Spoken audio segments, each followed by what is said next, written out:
sekian lama. Suara saya terdengar nggak? Selamat pagi. Selamat pagi, Bu. Terdengar, Bu.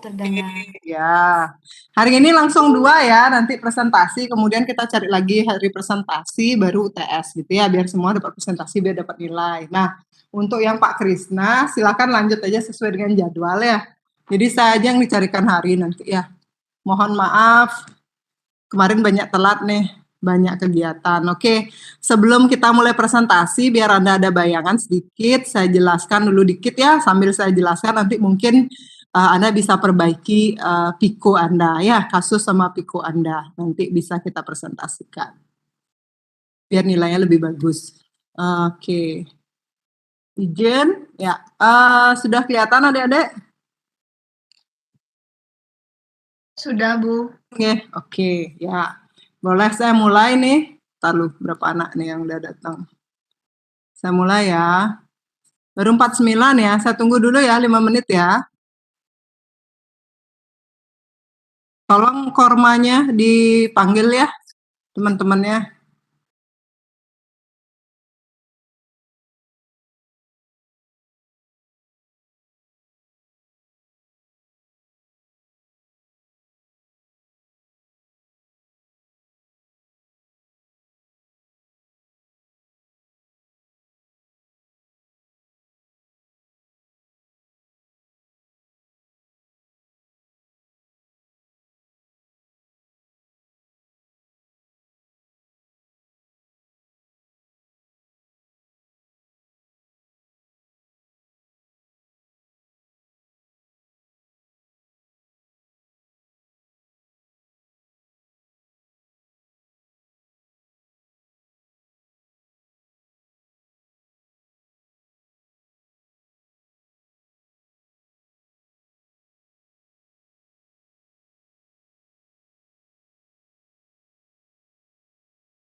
Oke, selamat pagi. Sepertinya sudah semua. Boleh saya mulai adik-adik?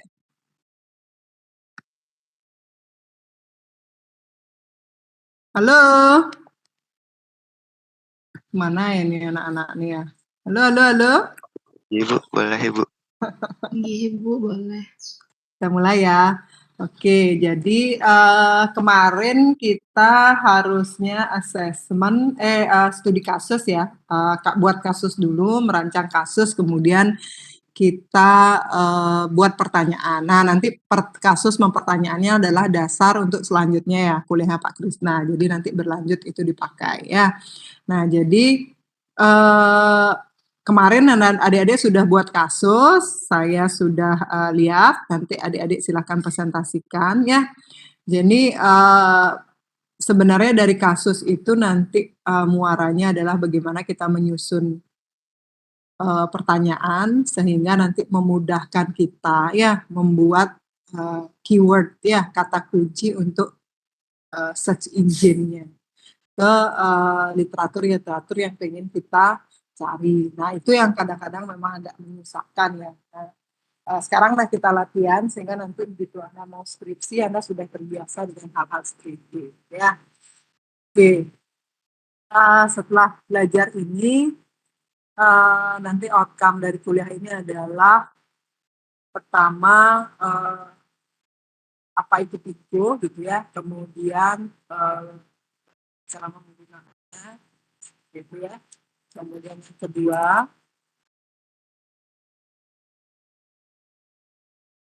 Anda bisa menjelaskan bagaimana nanti PIKO itu bisa memudahkan Anda untuk strategi searching ya, search engine-nya. Kemudian mengembangkan pertanyaan-pertanyaan dari PIKO yang simple ya, kemudian kompleks. Kemudian yang berikutnya adalah membuat strategi bagaimana menjawab pertanyaan berikutnya. Itu nanti yang bisa Anda cari. Nah, nanti kalau mau baca silakan dibaca di bawahnya ya. Saya sertakan di sini literaturnya.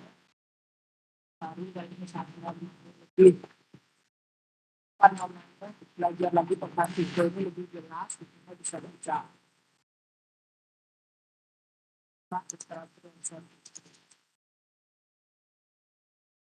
Apakah bagaimanakah pertanyaan yang baik itu ya, yang mungkin Anda sambil mendengarkan, sambil baca kasus Anda, sambil mempersusun videonya ya.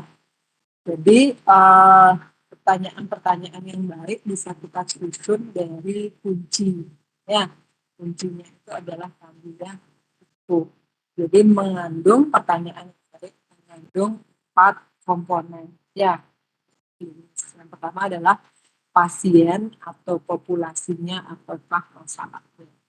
Itu. Kemudian intervensinya apa dari problem yang ya, ada atau tidak ya. Tidak mesti harus ada gitu ya. Kalau tidak ada intervensi berarti non gitu ya, kosong. Atau exposure yang diberikan apa. Kemudian ada pembandingnya enggak dari yang sudah diberikan di awal. Kalau enggak juga enggak apa-apa, berarti kosong gitu ya. Kemudian outcome-nya yang Anda ingin dapatkan apa gitu. Nah, jadi biasanya satu masalah akan kita buat dalam satu PIKO untuk memudahkan Anda memutuskan atau menjawab permasalahannya. Ya, sebelum menjawab permasalahan, kalau dari step-nya kan kita harus search literatur dulu. Nah, ini ya. Kemudian, terus kalau sudah menyusun pertanyaan, bagaimana kita nyari jawabannya? Ya, jadi nanti selecting the key component of a good question to help you develop an efficient and effective search strategy.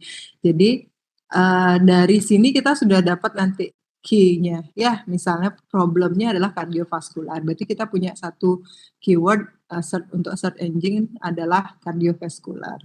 Kemudian misalnya interventionnya di sana ada Ramipril misalnya. Ya udah dapat 2 search engine kardiovaskular, Ramipril, compressionnya misalnya valsartan gitu ya. Outcome-nya apa? Reduce blood tension misalnya. Ya udah kita sudah punya 4 search engine key-nya. Nah, itu nanti yang kita gunakan untuk mencari literatur-literatur yang kita inginkan. Nah, sebenarnya secara garis besar klinikal itu ada 2 pertanyaan, ada 2 ya jenis pertanyaan secara general. Nanti bisa diklasifikasikan kembali tergantung dari ilmunya masing-masing, ya. Jadi ada yang namanya background question, ya. Background question itu memang terkait erat dengan teoritis gitu ya. Misalnya ini, apakah ini masalah tentang vein thrombosis, kemudian apakah itu sepsis? Ini pertanyaan-pertanyaan sangat dasar ya, background. Kemudian apa yang menyebabkan eksim?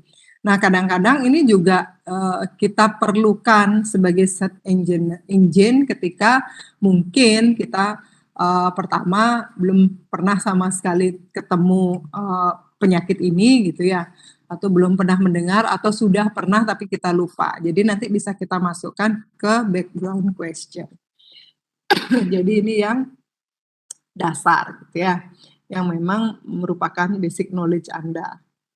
Yang kedua, ini namanya foreground question. Jadi foreground question ini lebih pada pertanyaan-pertanyaan di evidence based medicine ya. Jadi ini lebih ke praktek, lebih ke pengalamannya, lebih ke laboratoriumnya, ya lebih ke clinical treatment-nya gitu ya. Jadi contohnya misalnya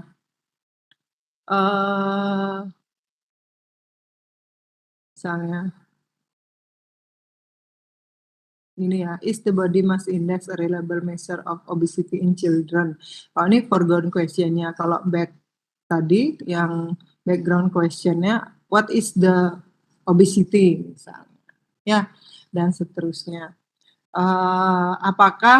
Manakah misalnya foreground question-nya, manakah yang lebih bagus antara paracetamol dan ibuprofen untuk menurunkan panas atau fever? Nah, misalnya berarti kan foreground question-nya adalah tadi ya, perbandingan kalau background-nya yang tadi fever-nya. Atau misalnya paracetamol itu apa sih? Ibuprofen itu apa sih? Nah, itu jadinya background question juga. Nah, kadang-kadang background question ini tidak hanya ditanyakan oleh pasien, tidak hanya ditanyakan oleh pasien, tapi juga klinisi gitu ya, yang tidak terkait langsung dengan terapi, misalnya seperti dokter, seperti perawat. Mereka kadang-kadang juga menanyakan di evidence based medicine adalah background question. Paracetamol itu konsepnya berapa sih? Ibuprofen berapa sih? Itu akan masuk dalam background question. Ya. Jadi kalau mau bertanya sih ya. Nah, ada beberapa contoh lagi gitu ya dari foreground question ya, dibagi-bagi lagi. Jadi bahkan kalau tadi yang contohnya adalah pertanyaan dasar dan juga pertanyaan aplikatif, background dan foreground question. Nah, ini kita kelompokkan lagi questionnya. Tapi ada surgery kan kita nggak betul ya. Ada social behavior. Nah, itu makanya kemarin kita cerita evidence based medicine tidak hanya digunakan oleh dokter, tapi juga digunakan oleh praksis, jadi digunakan oleh praksis, ahli gizi dan sebagainya. Ya, sebenarnya kalau dari sisi rumus patternnya sama, type of question gitu. Ada terapi dua. Treatment of terapi pun bagi-bagi lagi gitu ya, ada drug, itu kita masuk ke drugnya, ada clinical terapinya, ya. Ada surgery-nya, ada lifestyle-nya, mungkin ini lebih ke psikologi, psikolog sosial, ada services-nya, ya. Contohnya di drug, apakah paracetamol atau yang mana lebih baik, paracetamol atau ibuprofen untuk menurunkan panas pada anak-anak, ya, anak kecil gitu ya, yang children ya, mungkin kalau di Indonesia namanya balita gitu ya. Nah, kalau misalnya clinical therapy pertanyaannya apakah skin mattress efektif untuk mencegah pressure ulcer, misalnya surgery dan seterusnya ya, lifestyle Can exercise help prevent obesity in children? Gitu ya. Sosial misalnya, can music therapy help reduce agitation in dementia sufferers? Services, how effective are nurse-led clinic for patient with coronary heart disease? Nah, ini adalah beberapa tipe pertanyaan berdasarkan spesifitasnya di dalam background-nya. Ada drug, ada clinical, surgery. Nah, ini tidak menutup kemungkinan bisa jadi nanti Anda ditanya di sini. Di lifestyle misalnya. Apakah makan daging memang efektif untuk persiapan pasangan memperoleh anak dengan jenis kelamin laki-laki misalnya. Itu kan masuk ke lifestyle ya. Ini juga harus bisa Anda jawab juga gitu. Bisa jadi kan ada pasien yang konsul misalnya ke apotek ya, seperti itu kurang lebih ya. Kemudian setelah kita tentukan jenisnya apa gitu ya, kita coba menyusun nanti question ya. Nah, pertanyaan yang paling gampang itu sebenarnya ketika Anda bikin kasus, Ibu kan kemarin suruh bikin kasus ya. Jadi ini contohnya ya. P itu adalah pasien population problem, biasanya diikuti kata among, di antara ya. Pada pasien misalnya, pada pasien A, pada emak bisa, ini bahasa Inggrisnya emang bisa di antara gitu ya. Atau pada gitu ya. Nah, kemudian intervensinya biasanya ini ada kata kerja di sini ya, diberikan misalnya gitu ya, pada pasien premenopause gitu ya. Beberapa pasien menopause dengan hipertensi yang tinggal di New York City. Ya, ini nanti pertanyaannya menyusun pertanyaan seperti ini. Kemudian apakah ya atau apakah pemberian olahraga yang reguler dibandingkan dengan olahraga yang tidak reguler memberikan efek yang berbeda ya, atau efek yang lebih baik dalam menurunkan hipertensi. Nah, jadi menyusun pertanyaannya seperti ini. Jadi pasien, nah sebenarnya kita sudah ketemu ya, kalau misalnya pasien menanyakan hal seperti ini, kita sudah langsung bisa meng-cutting. Berarti pasien population problemnya adalah premenopause dengan hipertensi. Ya. Kemudian intervensinya apa? Regular exercise. Comparison-nya adalah versus. Dibandingkan dengan kayak tadi. Apakah paracetamol, nah pertanyaannya nggak mesti patient population-nya harus di depan. Bisa jadi dibalik juga nggak masalah. Contoh misalnya yang ini ya. Pertanyaannya bisa Anda cucun ke sini. Ini dibalik. Jadi P-nya di belakang ya. Jadi P-nya adalah yang children ya, kemudian intervensinya adalah paracetamol, comparison-nya tadi or ya, or versus dan sebagainya sama itu ibuprofen. Kemudian outcome-nya apa? Reducing fever. Ini sama. Outcome-nya adalah reducing hypertension. Ya, silahkan Anda susun dah mulai sekarang Piku Anda nanti kita presentasikan. Nah, kita spesifikkan dulu. Yang dimaksud dengan patient, population, atau problem itu adalah termasuk demografik, karakteristik, misalnya age, gender, gitu ya. Karena itu berpengaruh untuk beberapa obat ya. Jadi buatlah populasi atau problem yang benar-benar spesifik dan lengkap, tapi nggak harus panjang ya. Kayak tadi populasinya kita nggak boleh bilang perempuan dengan premenopause, karena di sana ada keterangan lagi adalah perempuan premenopause dengan hipertensi ya, with hypertension. Jadi hipertensinya adalah key, nggak bisa nanti search engine-nya hanya premenopause saja, nanti salah dapat literatur untuk jawabnya ya. Kemudian tadi demografik ya, tadi woman ya, premenopausal gitu ya. Disease condition-nya ada 2 tadi kebetulan, ada premenopause dengan hipertensi ya. Kalau memang sampai ada stage atau severity-nya sangat baik sekali, misalnya hipertensi tipe 2 gitu ya. Apa, hipertensi tipe 2, kemudian, misalnya dehidrasi, severe misalnya, stage atau severity-nya. Jadi lebih lengkap, lebih baik, sehingga nanti gampang Anda men-search literaturnya, gitu ya. Kemudian yang kedua adalah intervensi. Intervensi itu contohnya adalah, tipe-tipe dari intervensi adalah expose. Bisa juga new diagnostic test, treatment masuk juga healthcare services, manajemen strategis ya. Jadi ini adalah tipe-tipenya. Keywordnya apa? Dosisnya, durasinya. Kalau yang tadi kan durasinya regular and non-regular kan gitu ya. Jadi interventionnya adalah exercise. Lebih spesifik lagi exercise yang teratur, ya olahraga. Bisa jadi kalau misalnya ada lagi pertanyaan berolahraga dibandingkan tidak berolahraga. Tapi yang lebih spesifik lagi adalah berolahraga teratur dengan berolahraga tapi tidak teratur. Itu duration-nya, timing-nya, rute dan sebagainya. Jadi lebih lengkap, lebih bagus.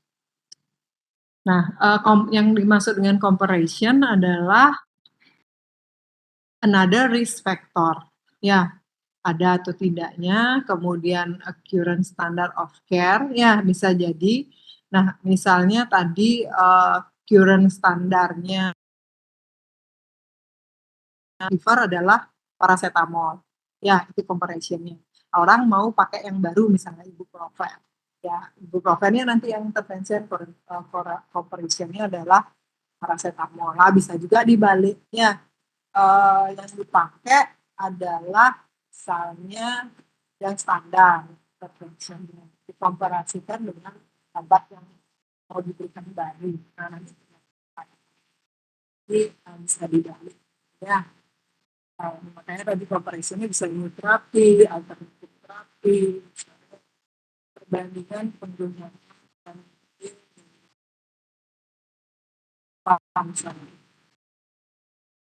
intensi jus ledri ya, jadi komparasi ada pasien intervensi kedua ya, atau kalau memang tidak ada sama sekali placebo ya, dikasih dan tidak dikasih itu tidak diberikan intervensi. Placebo ini misalnya pasien A yang tadi dikasihkan obat antivirus, kalau B apa tapi di treat yang sama, kasih waktu misalnya air tanpa obat ya, atau dikasihkan obat juga tapi nggak ada kandungan zat aktif, itu sama sekali nggak dikasih intervention boleh ya. Nah, outcome yang penting juga dalam tipe ini adalah apa yang Anda mau cari outcome-nya. Jadi harus didefinisikan dan dapat diukur ya. Misalnya hipertensi tadi apa? Reduce blood tension gitu ya. Atau tadi sih bilangnya hipertensi gitu, tapi kalau misalnya bisa diukur lebih spesifik lebih baik ya. Kemudian atau kalau misalnya bukan angka gitu ya, luaran, bisa juga resiko ya. Outcome nggak selalu lebih dari itu untuk outcome nggak selalu goal terapinya, tapi juga bisa jadi resikonya ya. Atau kalau dari sisi obat preventif bisa jadi kemampuan untuk memproteksinya ya, atau juga impact-nya, quality, morbidity, quality life sebagainya. Jadi outcome tuh nggak harus menurunkan panas, menghilangkan nyeri gitu ya. Outcome dari klinikal, tapi bisa jadi juga resikonya dibandingkan mana yang lebih berisiko menimbulkan efek samping tertentu atau tidak, itu bisa. Atau sampai pada dia kualitas, morbiditas, quality of life dan sebagainya. Jadi nggak terbatas. Nah, kalau bisa dirangkum seperti ini ya. Jadi patient population problem, how would I describe a group of patients similar to mine? Ya, kalau yang intervention, kemudian apa yang diberikan sebelumnya, comparison-nya, alternatifnya, kemudian outcome-nya. Ya, tadi udah cerita ya. What type of question are you asking? Ada terapi, treatment. Nah, ini kayaknya minggu lalu udah sebelum pertemuan sebelumnya sudah saya kasih ya. Kalau misalnya treatment, Anda nyarinya di jenis jurnalnya apa, kalau toksikologi apa gitu ya, coba buka-buka lagi PPT-nya. Nah, tapi PICO pun juga ada kekurangannya ya. Jadi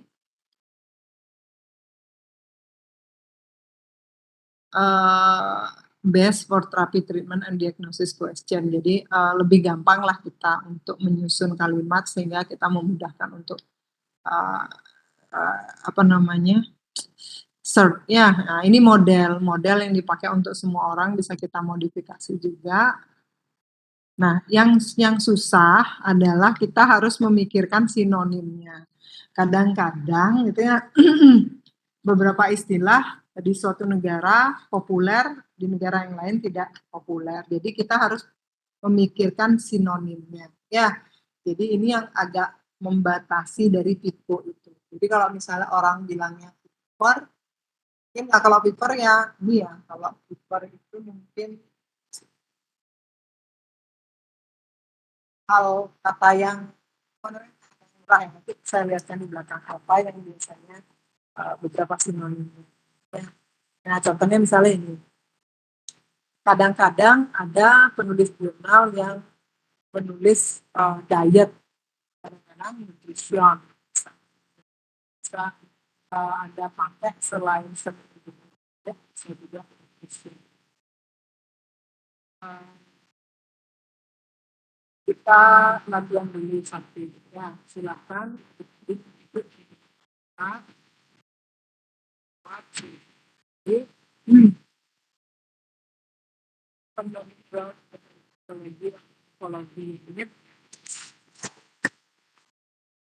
suara saya kedengeran nggak? Mohon maaf Bu, tadi kecil. Oh, sekarang sudah? Sudah Bu. Ya. Nah, ini kalau Anda kerja di rumah sakit biasanya pagi kita ada morning rounds ya atau morning report ya. Jadi biasanya kita ke apa namanya visita pasien, kemudian kita buat report ya. Ini contohnya on morning rounds, hematologi atau onkologi, ini hematologi atau onkologi ya. Ada pasien yang ingin mendiskusikan ya. Apa namanya efek yang ditimbulkan oleh kemoterapinya, yaitu mual dan muntah ya, saya mungkin tapi masih menghilang ya. Jadi dia bercerita pernah pakai jahe ya, ketika operasi ini tidak memberikan efek yang bagus untuk mual dan muntah. Pasiennya ini minta pendapat Anda atau minta diceritakan memang literatur atau bisa pendapat benar nggak seperti itu ya, atau cuma perasaan saya. Silakan ini rencananya Anda mau mencari literatur, Anda harus menyusun ikon. Ada yang bisa, nggak harus semua sih, P-nya apa ini silakan. P-nya apa di sini? Silakan ada yang mau berkomentar.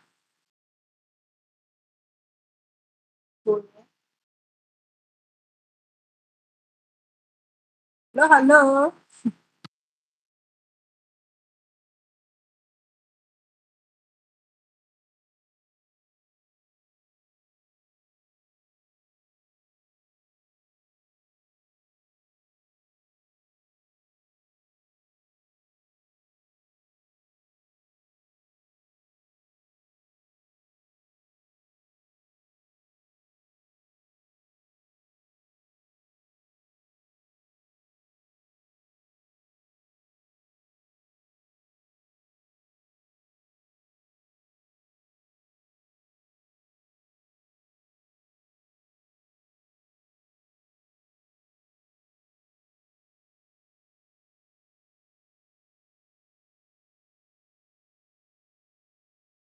Oke, silahkan.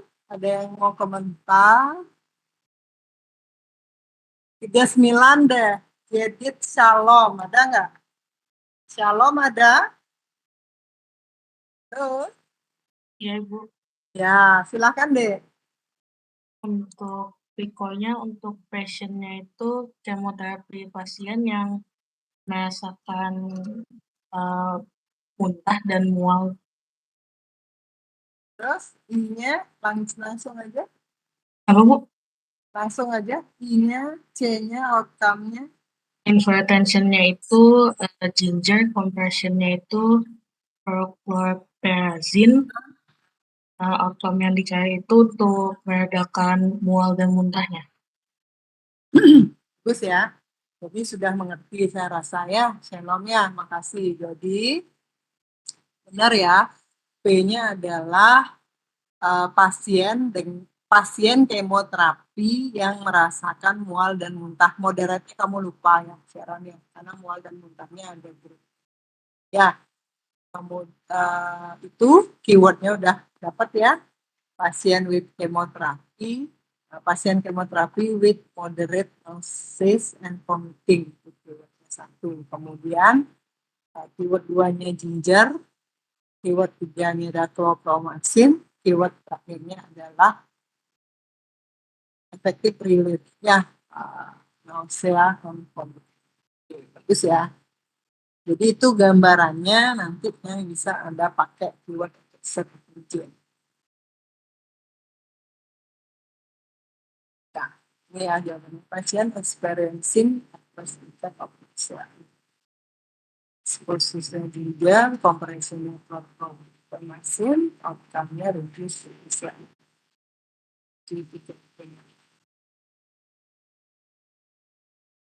Saya kasih contoh dulu ya. Ini dia. Possible search term. Ginger, chlorpromazine, kemoterapi, nausea. Tapi saya tidak merekomendasikan strategi itemnya satu-satu seperti ini ya, kecuali memang ya, Anda bisa langsung search nausea and vomiting, koma, chemotherapeutic patient, koma, chlorpromazine, koma, ginger, koma. Jadi kalau nggak nemu baru satu-satu ya. Jadi Anda spesifikkan dulu, dari terakhir Anda juga akan kalau ya. Coba buat dari itu. Jadi kalau misalnya Anda rasa masih kurang literaturnya, coba misalnya ginger reduce nausea and vomiting in chemotherapeutic patient. Nah, itu ya kalau chlorpromazine sedikit literaturnya cenderung agak berat. Tapi yang pertama kali adalah setelah literatur sesuai dengan hasil itu lebih memudahkan Anda menaruh kesimpulan daripada Anda menggunakan strategi satu. Nah, kemudian coba yang kedua, silakan. Siapa yang mau jawab? Clinician, dokter ya, pendapatnya untuk mencari literatur, interested finding out apakah ibuprofen lebih baik dibandingkan paracetamol. Nah, bahkan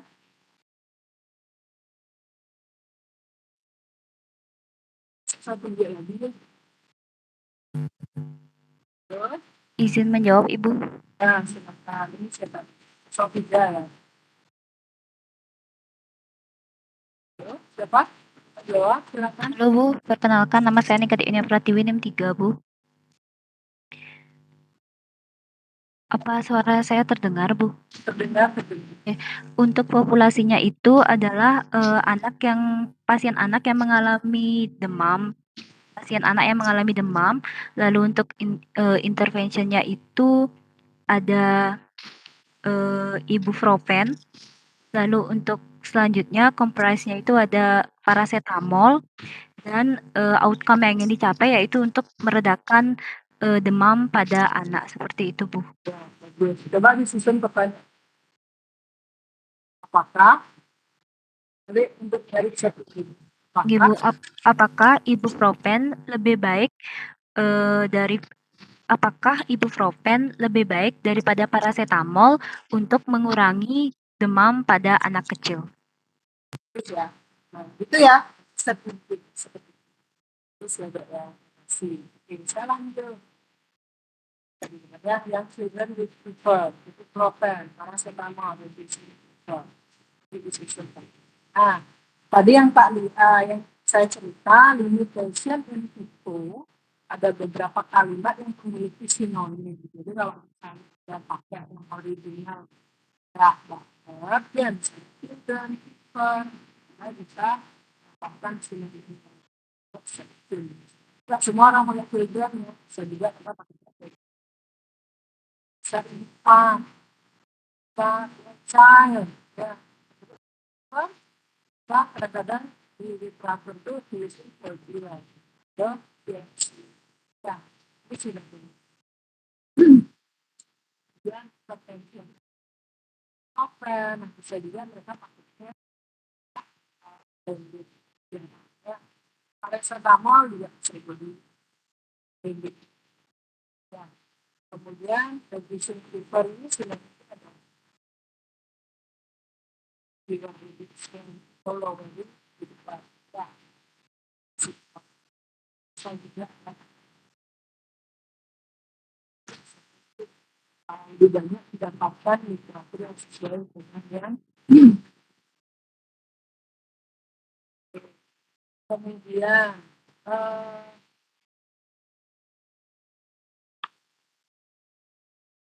ini ada satu bentuk yang komparasi. Jadi kita diferensial what is the sensitivity?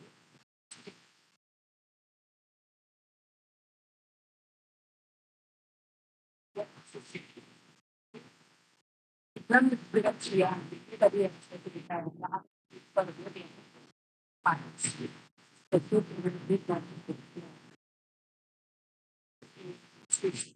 komparasinya ada ya. Mohon maaf Bu, suaranya terputus-putus.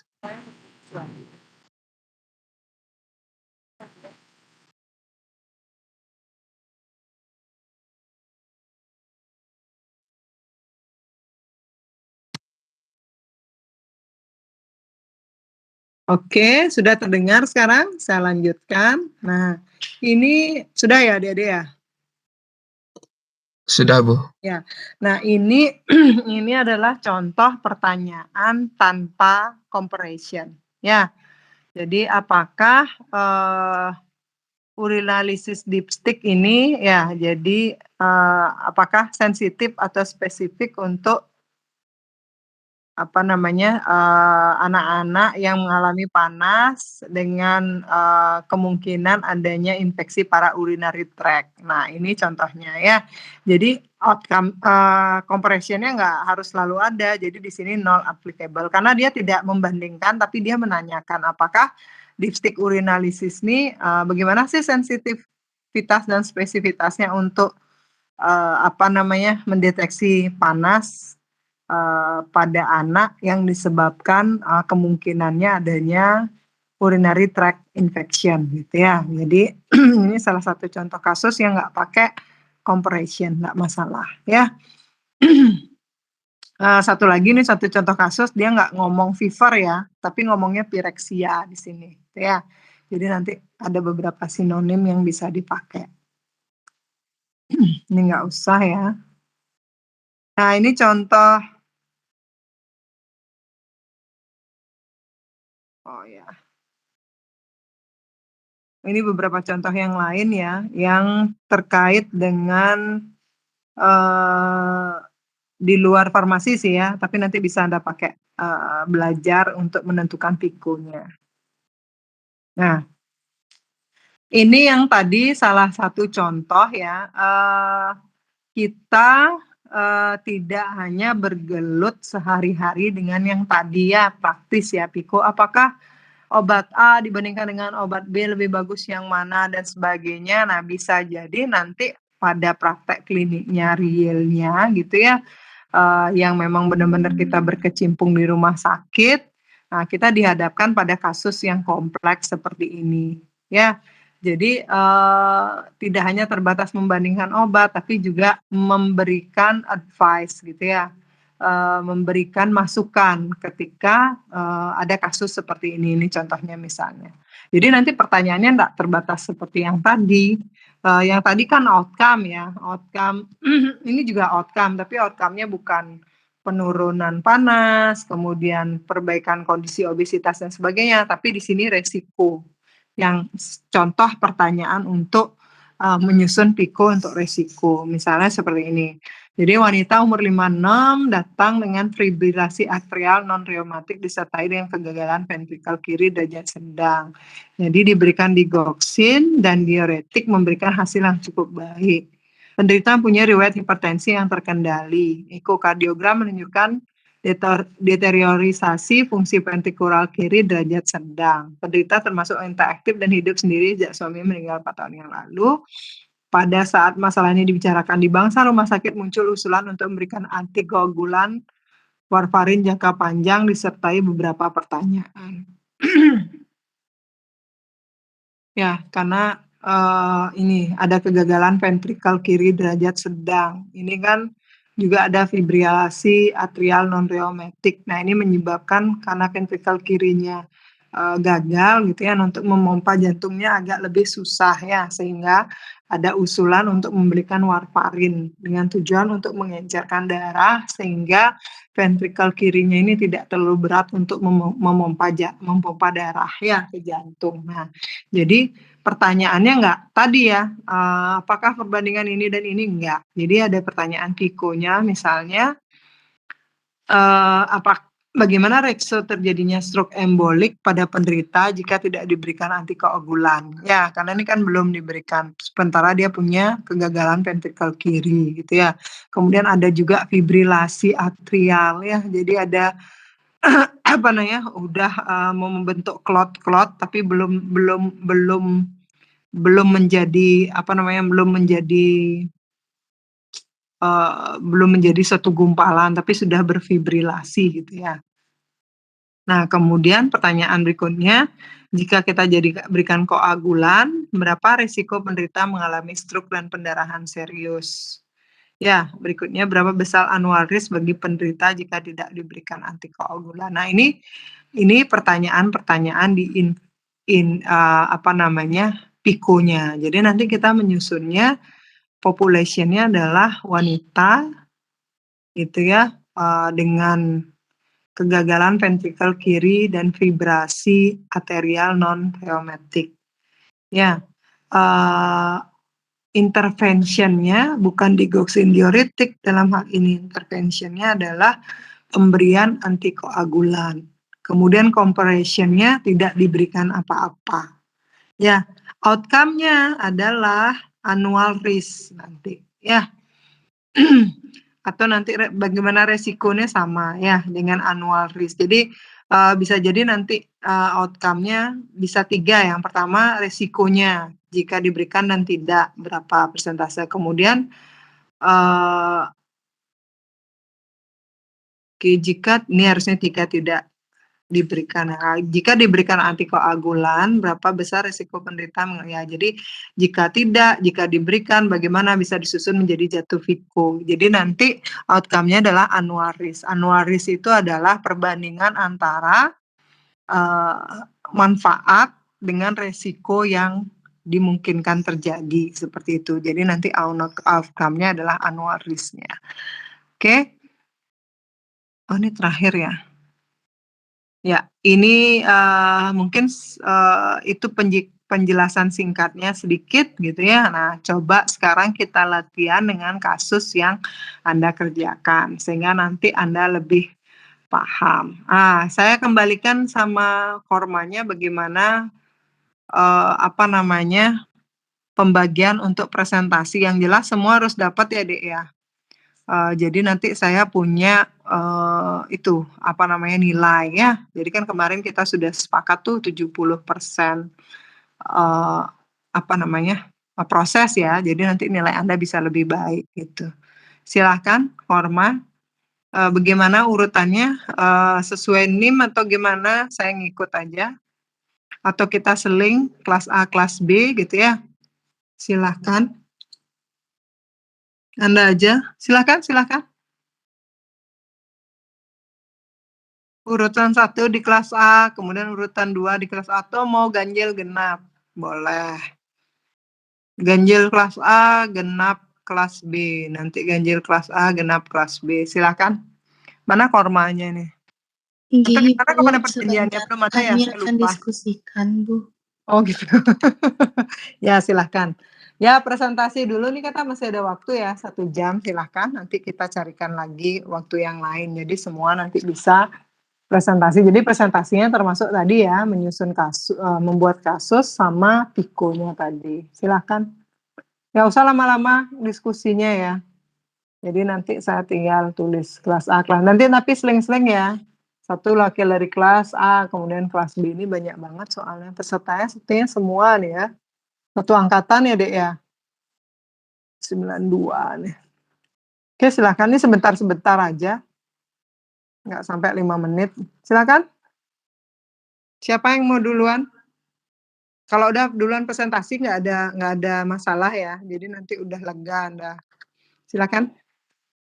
Diskusinya jangan lama-lama, tak tunggu 3 menit aja ya.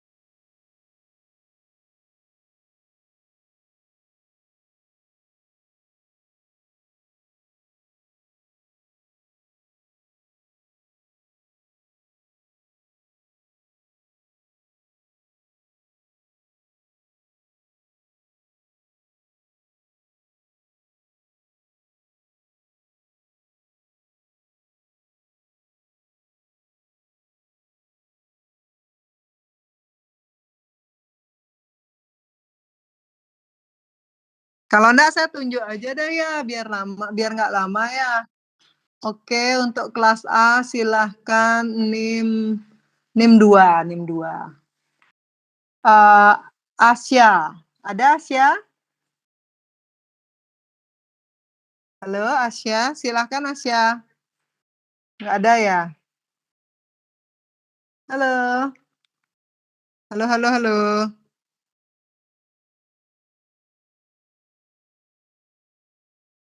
Oh ya, silahkan di-share Asya tugasnya.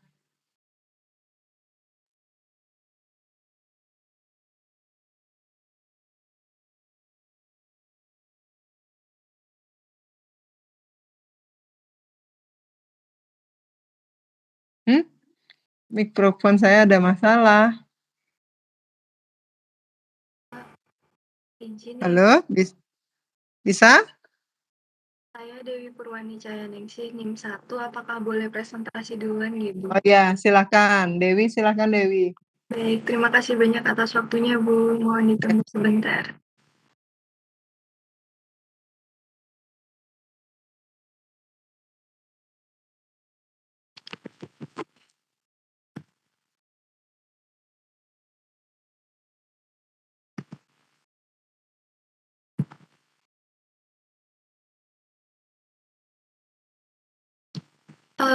Apa share screen-nya sudah terlihat ya, Ibu ya? Sudah. Baik, terima kasih banyak atas waktu yang diberikan. Perkenalkan saya Dewi Purwani Cahayaningsih dengan NIM 1. Pada kesempatan kali ini saya akan mempresentasikan tugas mengenai pengobatan berbasis bukti dengan topik yang saya ambil adalah antidepresan yang paling tepat untuk pasien geriatri dengan riwayat penyakit kardiovaskular. Adapun kasus dari materi ini yaitu Terdapat pasien wanita geriatri berumur di atas 70 tahun datang ke apotek dengan keluhan mengalami gangguan ansietas. Gangguan kecemasan yang ia alami ini sudah berlangsung selama 2 minggu dan sangat berdampak pada aktivitas sehari-harinya.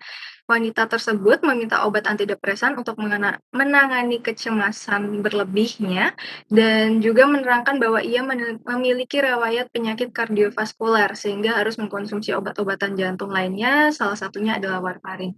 Sebagai, seorang apoteker, bagaimana tanggapan Anda dalam menangani kasus tersebut begitu? Dari kasus di atas, kita dapat menyimpulkan critical question-nya, di antaranya yang pertama adalah obat antidepresan apakah yang paling tepat digunakan untuk pasien geriatri tersebut? Kemudian yang kedua, bagaimana efektivitas dan juga resiko obat antidepresan tersebut terhadap pasien geriatri dengan riwayat penyakit kardiovaskular? Untuk menjawab pertanyaan dan juga kasus di atas, maka dilakukanlah berbagai step-step evidence based medicine gitu. Yang pertama yang kami lakukan sebagai seorang apoteker adalah menganalisis kondisi pasien. Tahap analisis ini sangat penting untuk mengetahui secara keseluruhan bagaimana kondisi pasien saat itu, sehingga nantinya kita dapat menentukan terapi obat yang paling tepat yang dapat diberikan kepada pasien. Pada kasus ini, pasien adalah seorang geriatri yang baru-baru saja mengalami gangguan ansietas. Maka dari itu, solusi terapi yang paling tepat ini yang diberikan adalah antidepresan dari kelompok SSRI atau maaf saya lupa buku panjangannya. Serotonin. Nggak apa-apa. Jadi sekarang hari ini kita sampai PICO aja ya, Dik, ya? Silakan dari kasus Anda susun PICO-nya aja. Ya. Baik Ya, Ibu. oke. Kemudian, karena SSRI ini merupakan lini pertama dan juga maka dari itu kami memilih obat-obatan yang digunakan adalah obat-obatan SSRI. Kemudian dari, dari analisis pasien di atas ini, kami dapat menyimpulkan PICO-nya, di antaranya pasien adalah pasien geriatri yang menderita gangguan kecemasan dengan penyakit kardiovaskular. Kemudian terapi obat yang ingin diberikan ini adalah terapi obat dari golongan SSRI, di antaranya fluoxetine atau sertralin atau escitalopram atau fluvoxamine dan atau paroxetine begitu.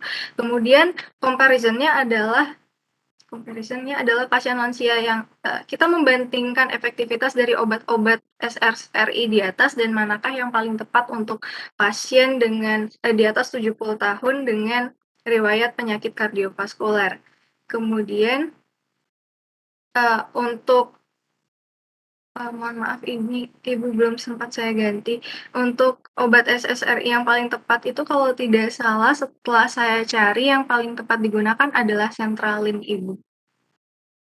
Sekian presentasi dari saya kembalikan kepada Ibu Dewi. Terima kasih banyak. Oke, terima kasih Dewi ya. Terima kasih sudah mengencourage untuk mencoba di awal, nggak apa-apa ya. Jadi intinya saya nggak mementingkan Anda mau salah, mau benar gitu ya. Yang penting Anda udah bikin tugas gitu ya.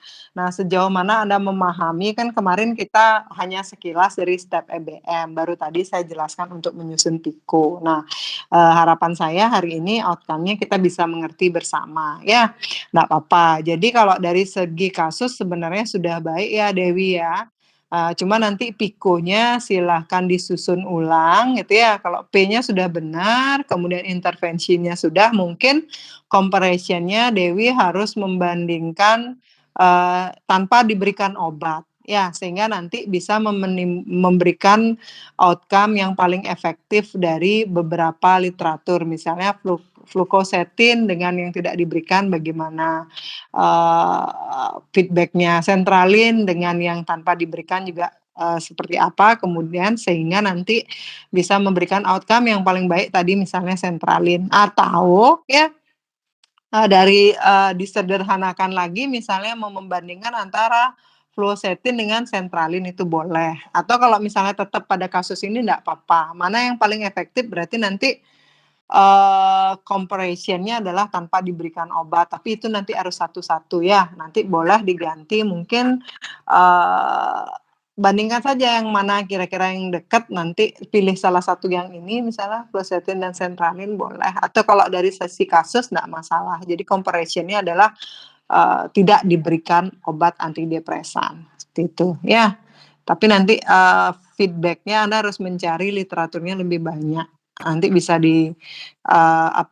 bisa direvisi kasusnya untuk lebih disederhanakan atau tetap pakai kasus yang awal, tapi nanti comparison-nya adalah tanpa pemberian obat. Ya Dewi ya, sudah bagus. Terima kasih ya. Baik, terima Oke, kasih berikutnya banyak Ibu. kelas B. Kelas B ada yang mau volunteer kelas B? Mohon izin Ibu. Kalau enggak saya tunjuk. Halo? Iya Ibu, mohon izin, saya NIM 51 Ibu, mohon izin presentasi. Silakan Yan. Baik Ibu, terima kasih. Mohon ditunggu sebentar Ibu.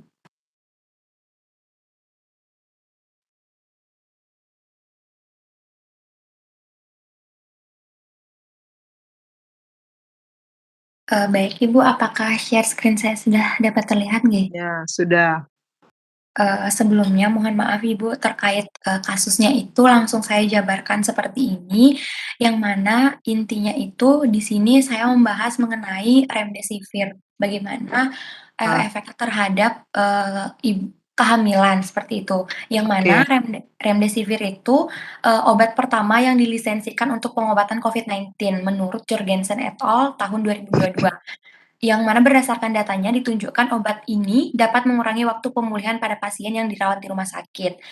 Suatu penelitian melaporkan pasien pertama dengan SARS-CoV-2 di Amerika Serikat dengan kondisi memburuk dan dirawat dengan remdesivir secara intravena, itu pasien mengalami perbaikan klinis, termasuk penurunan suhu tubuh, tidak memerlukan lagi bantuan inhalasi oksigen, dan saturasi oksigennya 94-96%. Tetapi orang hamil secara khusus itu belum memperoleh kepastian keamanan dalam terapi dengan remdesivir ini.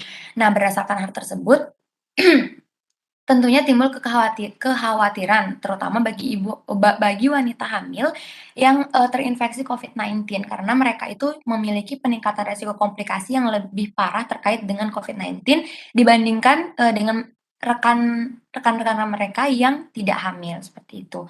Kemudian untuk critical question yang dapat disusun yaitu apakah remdesivir cukup relevan untuk diberikan kepada wanita hamil yang terinfeksi virus corona. Yang mana untuk penyelesaian atau menjawab pertanyaan tersebut dapat dilakukan dengan menggunakan langkah-langkah dari evidence-based medicine. Yang pertama itu menganalisis kondisi pasien, dan yang kedua itu menyusun pertanyaan kepada pasien dengan metode PICO. Nah, yang pertama untuk menganalisis itu di tahap ini kita harus tahu kondisi pasien secara keseluruhan, baik melalui rekam medis maupun dengan menanyakan secara langsung terkait riwayat penyakit yang diderita pasien. Karena pada studi literatur yang saya lakukan, yang saya temukan juga bahwa remdesivir itu dikontraindikasikan pada pasien yang memiliki hipersensitivitas terhadap obat ini. Mungkin bisa dilakukan uji hipersensitivitasnya terlebih dahulu. Nah, selain itu, pemeriksaan langsung juga penting untuk dilakukan karena remdesivir ini berdasarkan literatur, remdesivir ini tidak disarankan untuk diberikan pada pasien CKD dengan GFR-nya yang kurang dari 30 ml per menit. Kecuali pada kasus berat dengan manfaat yang diberikan itu lebih besar dibandingkan dengan resiko. Selanjutnya untuk PICO-nya, yang pertama itu population-nya adalah pasiennya merupakan wanita hamil yang terinfeksi COVID-19. Untuk intervensi yang akan dilakukan untuk pasien tersebut merupakan pemberian remdesivir sesuai dengan literatur yaitu 200 mg intravena drip hari pertama dan dilanjutkan 1 kali 100 mg intravena drip di hari kedua sampai 5 atau hari kedua sampai 10 yang ditambah dengan isolasi. Comparisonnya adalah pasien itu melakukan isolasi dan diberikan antibiotik non teratogenik. Outcome-nya yang kita inginkan adalah pasien itu sembuh dari infeksi virus corona atau negatif COVID-19 dengan kondisi kehamilan aman serta ibu dan bayi sehat. Seperti itu Ibu, mohon maaf apabila ada kekurangan. Terima kasih Bu.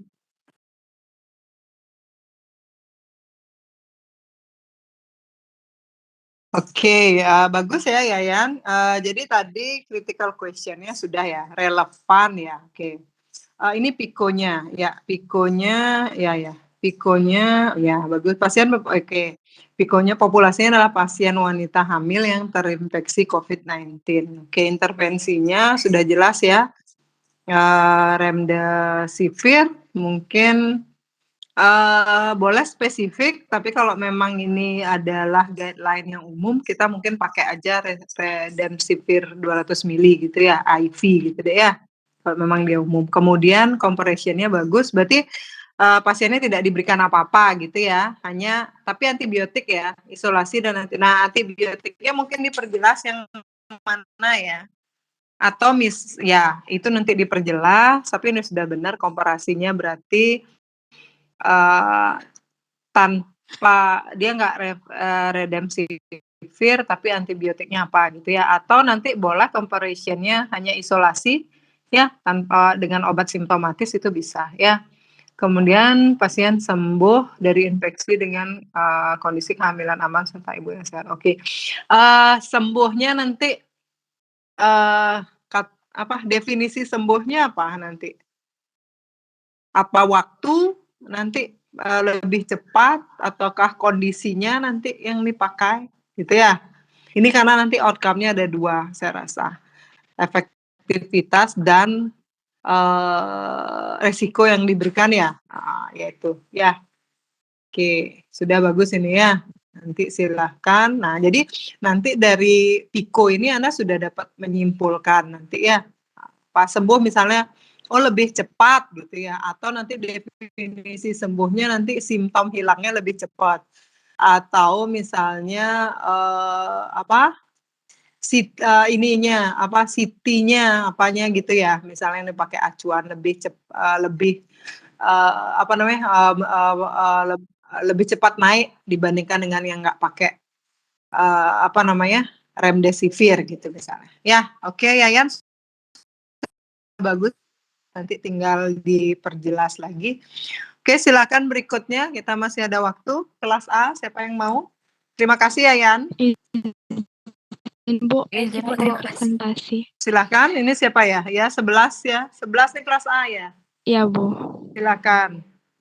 Tapi mohon maaf sebelumnya Ibu, saya mohon bantuan untuk teman saya yang mempresentasi. Maksudnya, saya mohon karena laptopnya ada gangguan.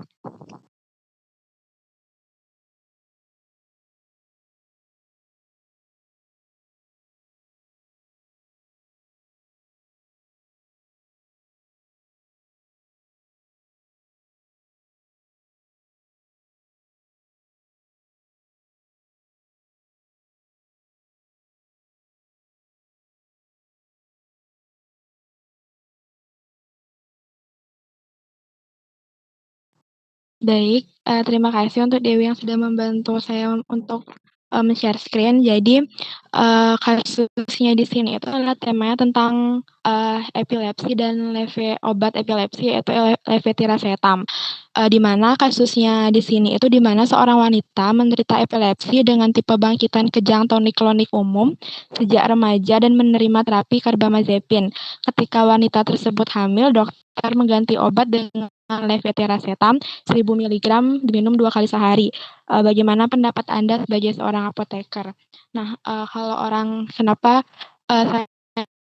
saya membuat kasus seperti ini, karena itu kan harus diterapi dan apabila dia hamil tidak boleh menerima obat karbamazepin yang dimana obat lini pertama untuk epilepsi itu adalah karbamazepin dan beberapa obat yang mempunyai golongan indeks kehamilan D.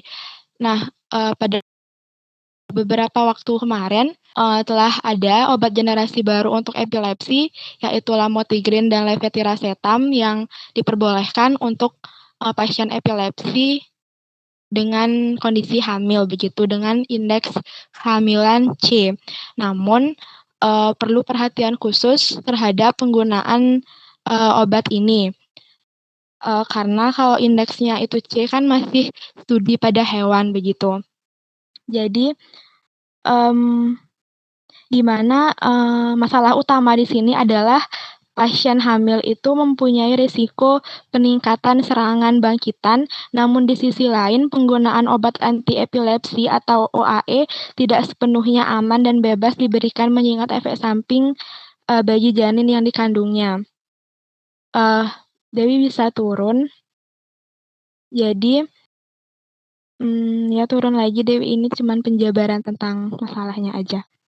Baik, di sini lewat critical question-nya di atas ada 3 critical question yang saya susun di sini berdasarkan masalah pada pasien tersebut. Yang pertama, bagaimana efektivitas atau bebas kejang yang akan dialami pasien yang diberikan terapi levetiracetam dan apakah memiliki risiko yang kecil terhadap efek teratogenik. Yang kedua, apa yang harus diperhatikan untuk penggantian obat pada penderita epilepsi. Karena kan di sini ada penggantian obat dari carbamazepin ke obat levetiracetam, di mana orang dengan epilepsi apabila mengganti obat itu biasanya tidak dianjurkan dan harus dengan perhatian dari dokter. Yang ketiga, bagaimana pengobatan atau terapi yang disarankan kepada ibu hamil yang menderita epilepsi dan dosis yang dianjurkan pada ibu hamil dengan epilepsi tersebut. Nah, untuk menganalisis atau menjawab pertanyaan tersebut, maka pertama dilakukan untuk menjawab pertanyaan tersebut dilakukan step-step evidence-based medicine.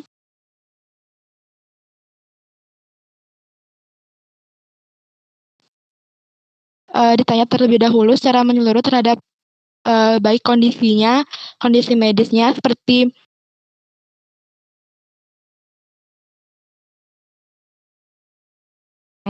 kemudian dari jenis kejangnya ini harus dipastikan terlebih dahulu apakah obat yang diterima sebelumnya dan intervensi yang baru itu telah sesuai dengan jenis kejangnya, karena pada pasien epilepsi jenis kejangnya itu harus sesuai dengan terapi yang diberikan itu harus sesuai dengan jenis kejangnya.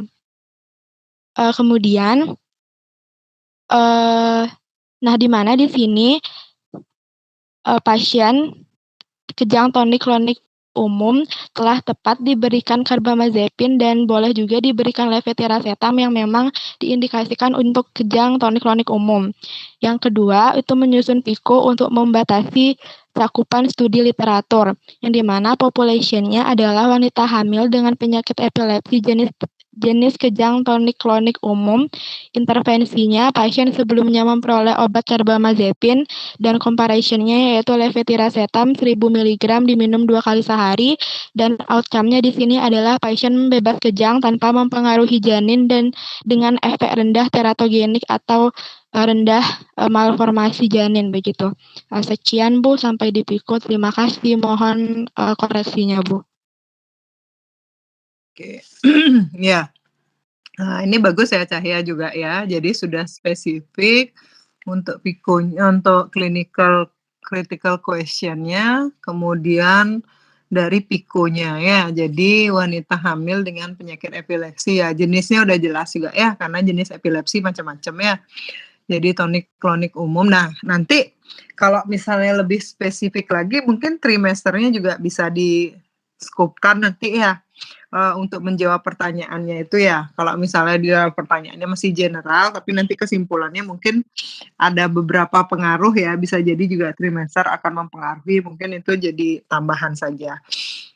Intervensi mungkin langsung ya, carbamazepin gitu deh ya.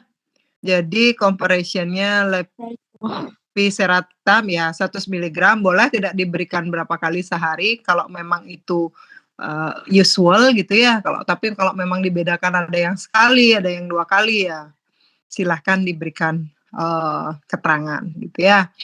Kemudian outcome-nya ini sama kayak tadi ya, ada 2. Berarti 1 adalah maintenance kejangnya, 1 dengan efek teratogenik. Oke ya, sudah bagus.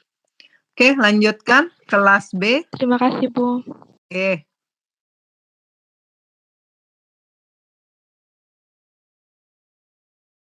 Ada yang mau? Kelas B silahkan. Oke, kalau tidak saya aja yang nunjuk ya. Kelas Izin B. Ibu. Ada. Izin Bun. Ya, silakan. Diva ya tadi ya. Mana Ya, Diva? Ibu. Ya, silakan. Iya, terima kasih Ibu kesempatannya. Saya izin share screen terlebih dahulu.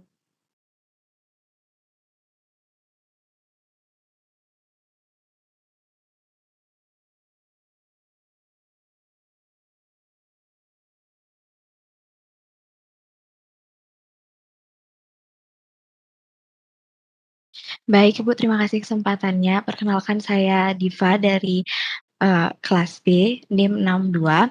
Jadi di sini saya membuat kasus dengan tema efektivitas obat antiinflamasi nonsteroid sebagai terapi dismenore pada pasien dengan riwayat penyakit GERD. Nah, di sini kasusnya seorang pasien perempuan berusia 19 tahun mengalami nyeri berat dan kram pada bagian perutnya akibat PMS atau premenstrual syndrome atau yang disebut sebagai dysmenorrhea. Pasien memiliki riwayat penyakit GERD atau gastroesophageal reflux disease dan saat ini akan diresepkan obat antiinflamasi nonsteroid atau AINS, yaitu asam mefenamat atau ibuprofen untuk mengatasi penyakit tersebut. Kemudian dokter meminta rekomendasi apoteker terkait obat mana yang tepat diberikan kepada pasien. Sebagai seorang apoteker, rekomendasi obat apa yang diberikan.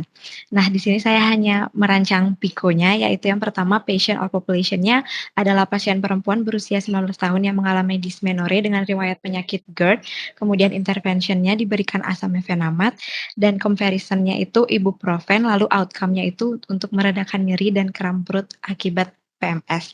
Mungkin sekian Ibu, mohon maaf jika terlalu sederhana, mungkin bisa diberikan saran atau perbaikannya. Terima kasih Ibu. Nggak apa-apa ya, yang penting Anda sudah benar menentukan PICO-nya. Oke, pasien 19 tahun yang mengalami dysmenorrhea dengan riwayat GERD. Oke, bagus ya. Gastroesophageal GERD ya. Oke, intervensi asam mefenamat, comparison ibuprofen. Oke, meredakan nyeri dan kram. Nah, karena ini ada GERD ya, mungkin outcome-nya ditambah ya, Dek ya. Ini efek sampingnya dong, ya. Karena kan dua-duanya itu menginduksi H2 blocker ya. Ya nggak? Ya bener ya. Ya, Iya jadi Ibu. nanti bisa meningkatkan produksi asam lambung kan gitu bahasanya. Iya Ibu. Jadi nanti keamanannya juga mungkin dicari outcome-nya. Ya, selain meredakan nyeri juga keamanannya karena dia punya GERD. Ya, oke sudah bagus, nggak apa-apa, sederhana. Yang penting intinya adalah Anda bisa menentukan dulu deh yang sederhana ya. Ketika Anda ketemu kasus, nanti Anda setelah Pak Krisna baru Anda bisa rasakan ya bagaimana sulitnya nanti set literatur ketika nanti PICO Anda kurang jelas gitu ya. Kurang jelas Anda tentukan. Oke, sudah bagus. Silakan kelas A lagi. Ini NIM berapa ya? Izin Bu NIM 3. Enggak yang tadi, yang Saya Ibu. Oh, 72, lupa. 62. 62. Ya, silakan Ya. kelas Terima kasih, A Bu. yang Izin NIM 20 Bu. ya, izin silakan. NIM izin 3 bertanya izin Bu. Ibu. Iya, bertanya. Silakan. Oke, izin bertanya dulu Ibu. Nggak bertanya. Ya, siapa ini? Saya Julio Ibu NIM 19. Ya, silakan Julio. Oke. Terkait dengan penyusunan PICO Nike Ibu, saya pribadi menemukan cara yang berbeda itu apakah boleh saya tunjukkan sedikit saja Ibu? Oh, hanya memastikan Ibu karena untuk saya pribadi itu beda caranya menyusun dengan teman-teman yang sudah presentasi. Jadi saya takut nanti keburu sudah jauh baru saya gini Ibu. Oh nggih, ya silakan kalau gitu Julio aja dulu presentasi baru nanti yang B baru yang kosong. Ada Ibu. Silakan. Biar teman-teman juga lihat, enggak apa-apa. Silakan.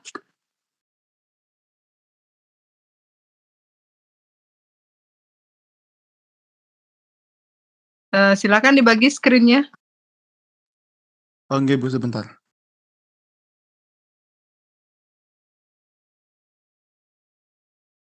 Nggak bisa.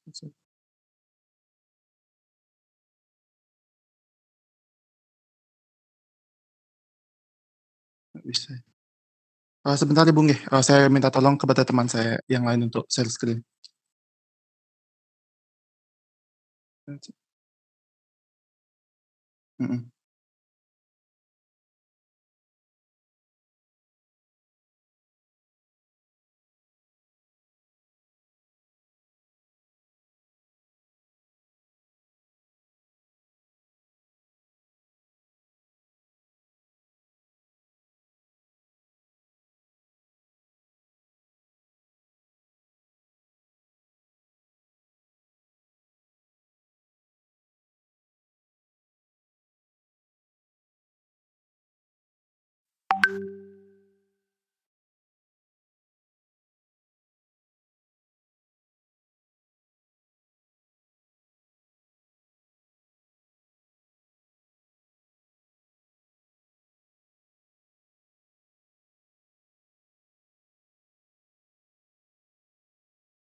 Oke, sambil nunggu, belum bisa Julio ya, nanti lanjut ya. Silakan 03 dulu dah.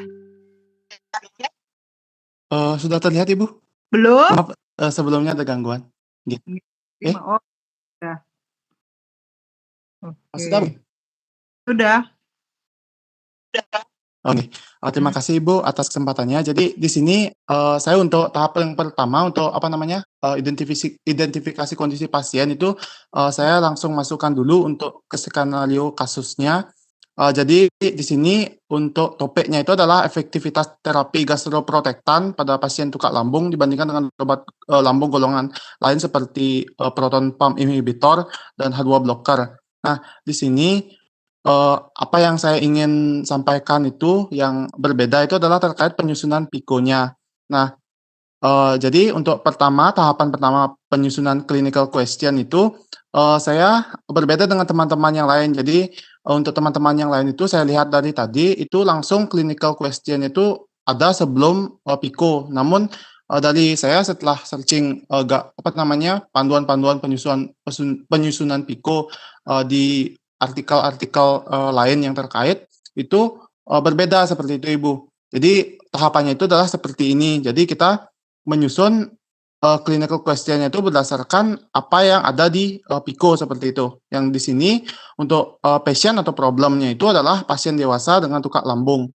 Kemudian untuk intervensinya itu saya ambil sukralfat dan exposure tambahannya itu adalah kopi karena pasien gemar mengkonsumsi kopi. Kemudian untuk comparisonnya adalah placebo atau untuk yang ini mohon maaf sekali saya belum ubah itu sebenarnya dan obat lambung lain seperti PPI dan H2 reseptor antagonis. Kemudian untuk outcome-nya itu adalah terkait dengan tukak lambungnya itu sembuh tanpa kekambuhan lagi. Nah, di sini saya baru setelah itu susun clinical question-nya seperti itu Ibu perbedaannya. Jadi di sini saya susun clinical question itu sesuai dengan PICO-nya. Jadi pada pasien pria dewasa, bagaimana keamanan dan kemanjuran terapi obat sukralfat pada pasien dengan tukak lambung dibandingkan dengan obat lambung lain atau placebo. Jadi saya ambil topik ini karena saya rasa cukup sederhana untuk saya gunakan sebagai sampel menyusun atau latihan IBM ini. Seperti itu Ibu dari saya.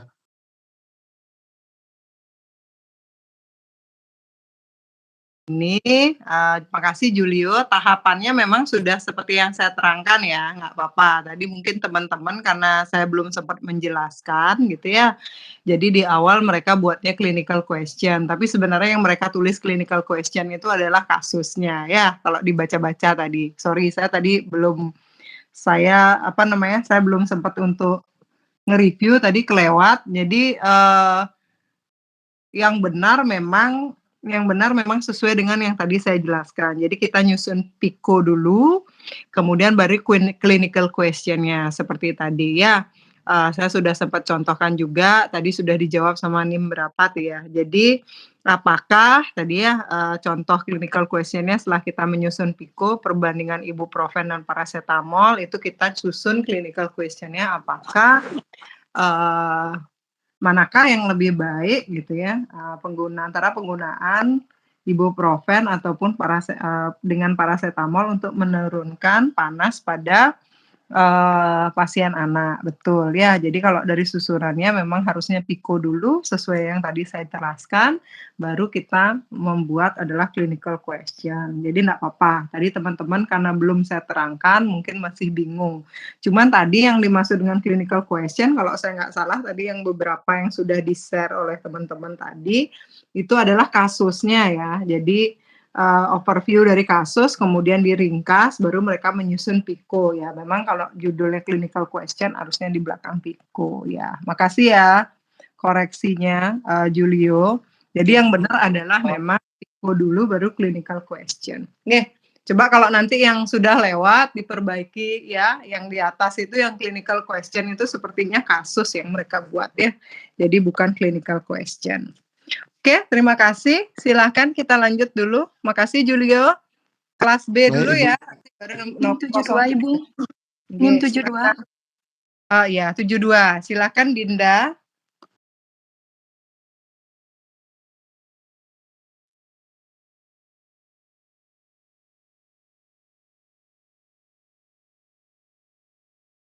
Critical question.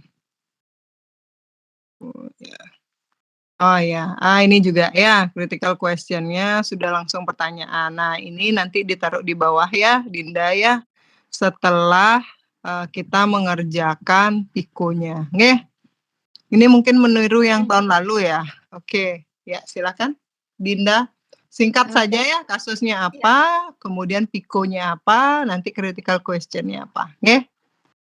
Baik, jadi di sini, terdapat seorang pasien dengan umur 45 tahun mengalami mual muntah setelah melakukan, pengobatan kemoterapi. Regimen kemoterapi pasien salah satunya adalah cisplatin. Riwayat pengobatan pasien pada siklus pertama yaitu pasien mendapatkan profilaksis antiemitik kombinasi ondansetron dan dexamethasone. Pasien hanya mengalami mual yang ringan setelah kemoterapi dan dapat pulang ke rumah. Namun 2 hari kemudian pasien mengeluh mengalami mual yang hebat disertai muntah yang berlangsung sampai hari keempat pasca kemoterapi yang tidak membaik dengan terapi ondansetron. Setelah itu diberikan terapi baru dengan memberikan netopitan dan ditambah dengan kombinasi palonosetron dan dexamethasone atau NEPA untuk meredakan mual muntah pada pasca kemoterapi. Untuk critical question-nya, apakah NEPA lebih baik daripada kombinasi ondansetron dan dexamethasone untuk Piko dulu, baru nanti clinical question Ya, ya. maaf Ibu. Baik, untuk menjawab pertanyaan tersebut dilakukan dengan menggunakan tahapan-tahapan evidence-based medicine, yaitu yang pertama menganalisis kondisi pasien, yang dimana pada tahap ini harus diketahui kondisi pasien secara keseluruhan baik melalui rekam medis maupun dengan menanyakan secara langsung terkait penyakit yang diderita pasien selain mual muntah. Nah, yang kedua, menyusun pertanyaan kepada pasien dengan metode PICO. Untuk populasinya yaitu seorang pasien kemoterapi berumur 45 tahun dengan mual muntah. Untuk intervensinya, pasien memperoleh obat kombinasi ondansetron dan dexamethasone. Yang ketiga comparison, yaitu pengobatan pasien adalah terapi kombinasi yang baru, yaitu diberikan obat nepupitan dan palonosetron ditambah dengan dexamethasone atau NEPA. Untuk outcome-nya untuk meredakan mual muntah pasca kemoterapi. Yang mana critical question-nya apakah NEPA lebih baik daripada kombinasi ondansetron dan dexamethasone untuk meredakan mual dan muntah pasca kemoterapi? Baik, sekian dari saya Bu, mohon koreksinya. Terima kasih. Oke, ini pasien kemoterapi dengan NEPA atau apa? Oke, dibandingkan dengan mana? Coba saya lihat pikonya aja deh. Oke, pasien kombinasi ondansetron dan oke. Ya, langsung aja ya, berarti population pasien kemoterapi dengan mual muntah gitu aja ya. Terus intervensinya langsung ondansetron, kombinasi ondansetron dan dexa, comparison-nya yang tadi ya. Jadi outcome-nya meredakan mual dan muntah pasca kemoterapi. Oke, cukup bagus ya. Ya nanti critical question-nya nanti ditaruh di bawah ya. Jadi bagaimanakah perbandingan gitu boleh ya. Kombinasi ondansetron dan dexamethasone. Jadi diomongin ini semua pikonya dibandingkan dengan penggunaan NEPA untuk meredakan mual dan muntah. Itu critical question. Ini ya nomor 2 bukan menyusun pertanyaan kepada pasien deh ya. Jadi menyusun piko untuk set literatur ya. Tadi yang masih salah juga silakan diperbaiki. Ya, jadi tujuan Anda menyusun pikun ini bukan ditanyakan ke pasien, tapi nanti untuk search engine Anda ya. Tadi sudah saya jelaskan. Oke? Untuk studi literatur. Ya, cukup saya rasa Dinda sudah bagus. Nanti silahkan diperbaiki ya revisinya. Oke, berikutnya 03. Oke. Baik Ibu, mohon ditunggu.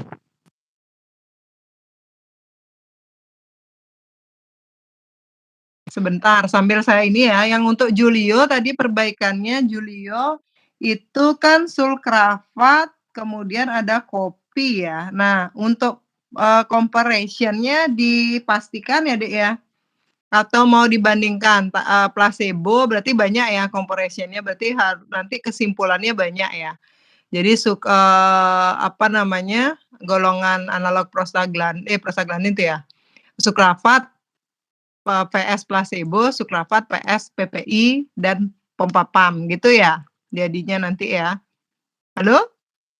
Julio? Nggih, Ibu, untuk, Oh ya. kesimpulannya, Heeh. sedang saya susun sebenarnya, Ibu, karena masih search literaturnya juga. Tapi, sayangnya, Ibu, setelah saya search literatur itu, literaturnya cukup sedikit yang muncul. Jadi belum saya bisa simpulkan secara, apa namanya, satu per satu seperti itu, Bu. Masih saya Oh, susun.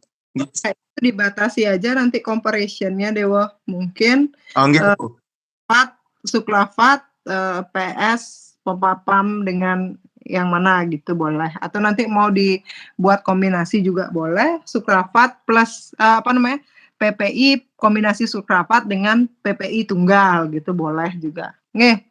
Nanti biar Nggih, Ibu, terima kasih. kita bisa lebih gampang menyimpulkannya. Ya, oke, silakan 03. Baik, terima kasih atas waktunya, Bu. Perkenalkan, nama saya Nika Dewi Pratiwi NIM 3. Di sini saya akan menjelaskan mengenai kasus, judulnya itu adalah pemberian ibuprofen pada pasien dismenore primer.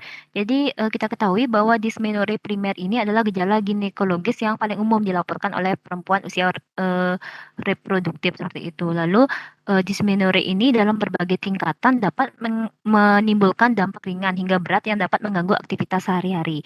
Nah, penderita ini cenderung mencari pengobatan untuk menghilangkan keluhan dismenorenya. Nah, obat antiinflamasi nonsteroid itu adalah salah satu pilihan yang paling banyak digunakan, terutama untuk para remaja dalam menghadapi dismenore primer ini. Nah, selain diresepkan oleh dokter, banyak jenis, obat antiinflamasi nonsteroid yang dijual secara bebas atau over the counter. Contoh yang paling banyak digunakan adalah ibuprofen. Nah, mengacu pada hal tersebut, di sini saya mengangkat kasus yaitu obat antiinflamasi nonsteroid atau over the counter, yaitu ibuprofen banyak digunakan secara luas oleh remaja untuk mengatasi keluhan nyeri pada saat menstruasi. Obat ini mudah serta bisa didapatkan tanpa adanya resep dokter. Nah, bagaimanakah efektivitas daripada pemberian obat ibuprofen ini untuk menangani pasien remaja yang mengalami dismenore primer? Nah, untuk menjawab hal tersebut, maka kita perlu melakukan yang namanya step-step daripada evidence-based medicine. Yang pertama, kita itu harus menganalisis kondisi pasien. Pada tahap ini harus diketahui kondisi pasien secara keseluruhan, baik melalui rekam medis maupun dengan menanyakan secara langsung terkait dengan riwayat penyakit yang diderita pasien. Karena obat antiinflamasi nonsteroid ini memiliki kontraindikasi pada pasien dengan riwayat serangan jantung sebelumnya, lalu juga stroke, gagal jantung, MAH, dan juga diabetes. Yang selanjutnya yaitu menyusun PICO. Yang pertama, populasi. Jadi populasi di sini adalah pasien remaja dengan penyakit dismenore primer. Lalu intervensinya itu di sini adalah ibuprofen. Lalu untuk kompres di sini tidak ada kompres atau placebo, tidak menggunakan kompres. Lalu untuk outcome-nya yaitu dapat meringankan gejala dysmenorrhea primer.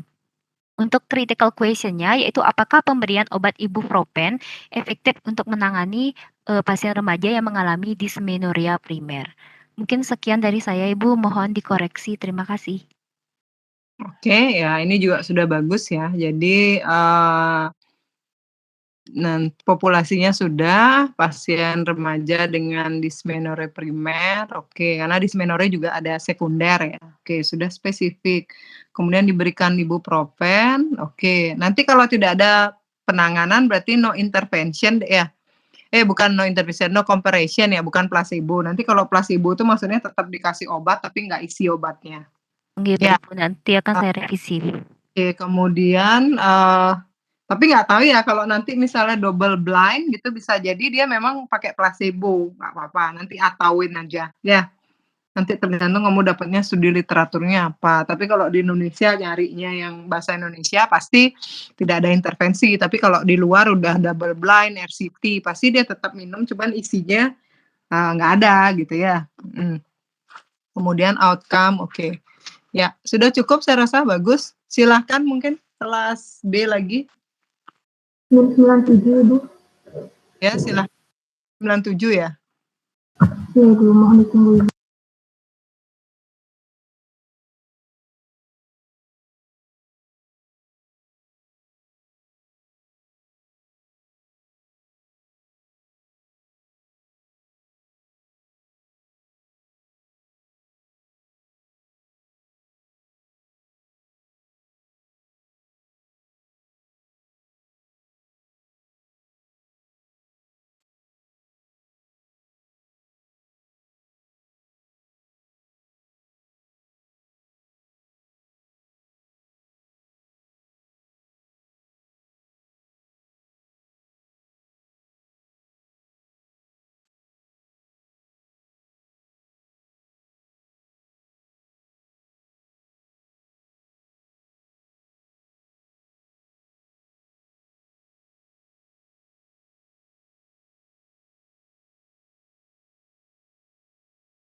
Silahkan, Mas Dianti, belum bisa? Sebelum Ibu di sini masih ada gangguan untuk share screen-nya. Mungkin saya izin untuk temannya yang share screen. Ya, temennya dapat nilai ya. Ya, silakan.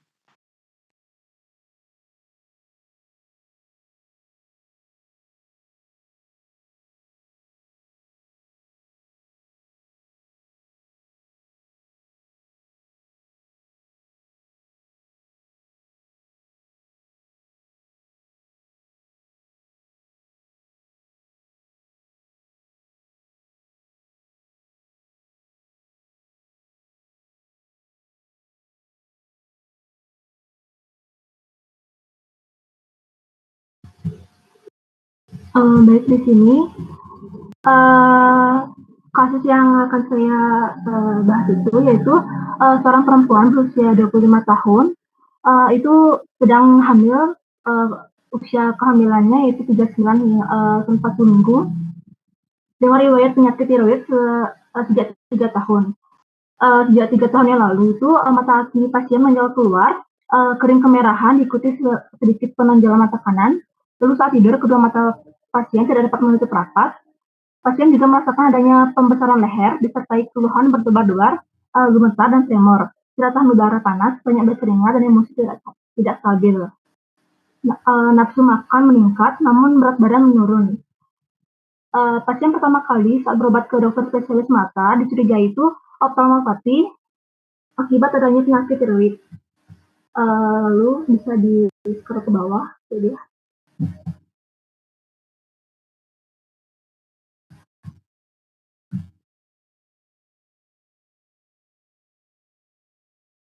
Iya, bisa di-scroll ke bawah.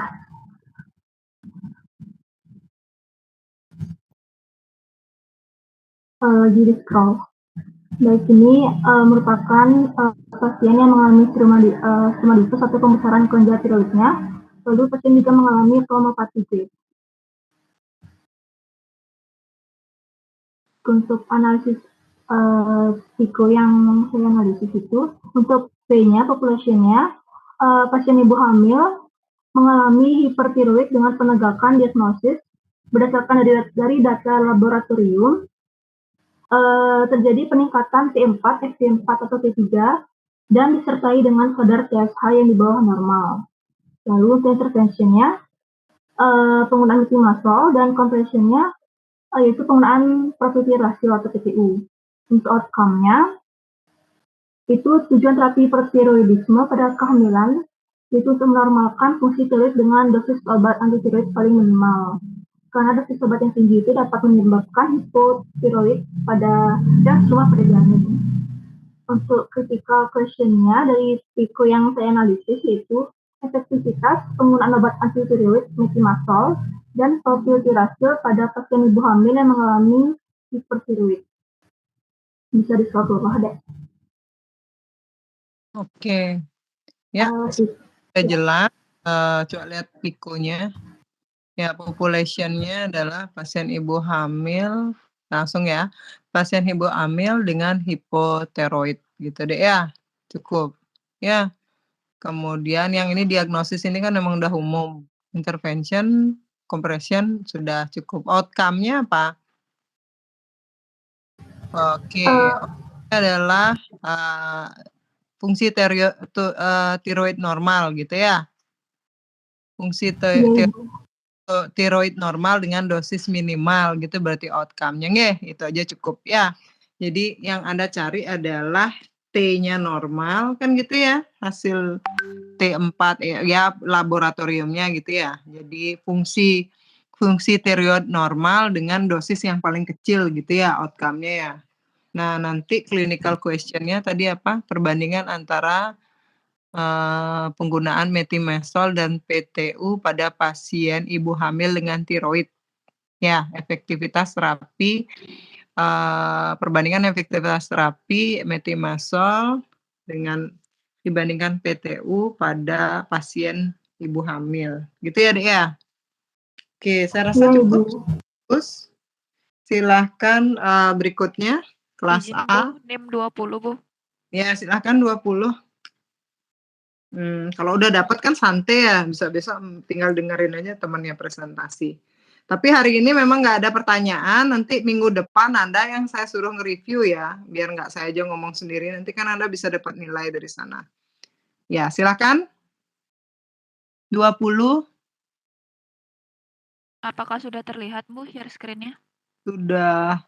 Baik, jadi saya menemukan case pada materi ini yaitu penggunaan metformin dalam pencegahan diabetes mellitus gestasional pada ibu hamil obesitas. Jadi case-nya ada seorang ibu hamil berusia 27 tahun dengan usia kandungan 12 minggu dengan kandungan pertamanya yang memiliki riwayat obesitas yang mana IMT-nya 27 pada saat sebelum hamil. Kemudian ibu ini disarankan untuk melakukan terapi nutrisi, namun ibu ini meminta pendapat terhadap tenaga kesehatan apakah obat metformin mampu membantu dalam pencegahan terhadap diabetes mellitus gestasional pada saat kehamilan. Berikut pendahuluannya. Kemudian untuk analisis melalui step-step pada evidence-based medicine. Yang pertama menganalisis kondisi pasien. Tahap ini harus diketahui kondisi pasien secara keseluruhan, baik dengan cara bertanya langsung kepada pasien terkait riwayat penyakit yang diderita maupun melalui rekam medis pasien karena metformin tidak disarankan untuk digunakan pada individu dengan kondisi asidosis metabolik akut atau kronis dengan atau tanpa koma, kondisi akut yang dapat merubah fungsi ginjal, misalkan dehidrasi, infeksi berat, gagal jantung, atau pernafasan tidak stabil, serangan jantung yang baru, terjadi shock, keracunan alkohol atau alkoholisme, dan gangguan ginjal berat IGFR kurang dari 30 mili per menit. Untuk penyusunan PICO-nya, population yaitu pasien ibu hamil dengan obesitas, intervensinya yaitu terapi nutrisi, comparation-nya metformin 500 mg, outcome-nya dapat mencegah diabetes mellitus gestasional. Untuk critical question yang saya susun berdasarkan PICO, yang pertama, apakah metformin aman diberikan kepada ibu hamil pada trimester pertama? Yang kedua, apakah pemberian metformin akan lebih efektif dibandingkan dengan melakukan terapi nutrisi untuk mencegah terjadinya diabetes mellitus gestasional pada ibu hamil obesitas? Berikut tidak. Terima kasih, sekian dari saya. Terima kasih, Bu. Mohon koreksinya. Coba saya lihat PICO-nya dulu. Saya di sini nggak bahas assessment ya, tapi beberapa saya rasa sudah cukup ya untuk assessment-nya, sudah melihat kontraindikasi dan sebagainya, saya rasa sudah baik itu ya. Ibu pasien hamil dengan obesitas. Oke, oh intervensinya terapi nutrisi, metformin. Oke, outcome pencegahan ya. Ini pasiennya sudah obes apa belum? Oh, sudah diabetes apa belum? Ceritanya. Belum, Ibu. Oh, belum. Tapi dia punya obesitas gitu Iya, ya? Ibu, obesitas. Oke, ya. Nggak masalah. Berarti nanti clinical question-nya jadi satu aja deh. Coba digabung dari PICO-mu. Jangan dikasih 1, 2, 3. Nah, kamu ngomong aja. Clinical question-nya nanti saya dengar. Ibu, apakah pemberian metformin akan lebih efektif dibandingkan dengan melakukan terapi nutrisi untuk mencegah terjadinya diabetes mellitus gestasional pada ibu hamil? Dan apakah pemberian metformin aman diberikan kepada ibu hamil pada trimester pertama? Oh, mau lihat keamanan ya, jadi nanti masuk di outcome, ya. Itu kebalik deh intervensi sama comparison-nya. Intervensinya nutrisi ya? Comparison-nya diabetes ya? Apa namanya, metformin ya? Metformin, iya Ibu. Oke. Jadi nanti question-nya bisa disederhanakan ya, bagaimanakah perbandingan efektivitas antara terapi nutrisi dengan pemberian efektivitas dan ini berarti ya, kamu lihat keamanan, oke. Bagaimanakah efektivitas dan keamanan dari dari terapi nutrisi dibandingkan pemberian metformin pada pasien hamil dengan obesitas gitu ya? Iya Ibu. Jadi jadikan satu saja. Ya, sudah cukup saya rasa, Yulia, sudah bagus ya. Silakan berikutnya satu lagi, mungkin udah selesai ya waktunya. Ini kelas apa tadi? Kelas A ya, kelas B dah satu lagi biar seimbang. Silakan. Masih bisa kan? Ibu. Ya, silakan. Ya, Dewi Wulandari satu lagi. Silakan Dewi. Ibu, tunggu sebentar. Oke, kurang lebih tadi 1 jam kita dapat 1 jam ya. kita dapatnya 10 ya, berarti 20, 20. Apakah sudah terlihat, Ibu? Sudah.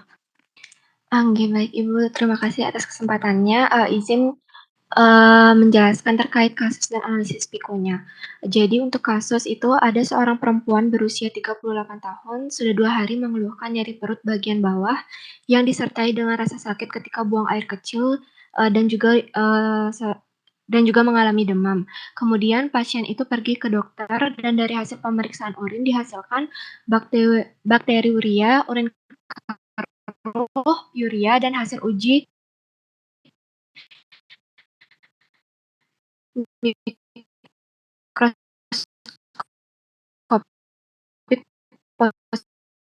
positif E. coli. Pasien ini memiliki riwayat infeksi saluran kemih 1 dan mendapatkan pengobatan Corazol SS selama 3 hari. Nah, untuk itu dokter memberikan resep paracetamol, nitrofurantoin, dan cotrimoxazole kepada pasien atasi masalah yang dialaminya. Kemudian untuk analisis PIKO-nya, pasien itu perempuan berusia 38 tahun dengan kondisi mengalami infeksi saluran kemih kambuhan. Untuk intervensi terapi obat paracetamol, nitrofurantoin, dan cotrimoxazole.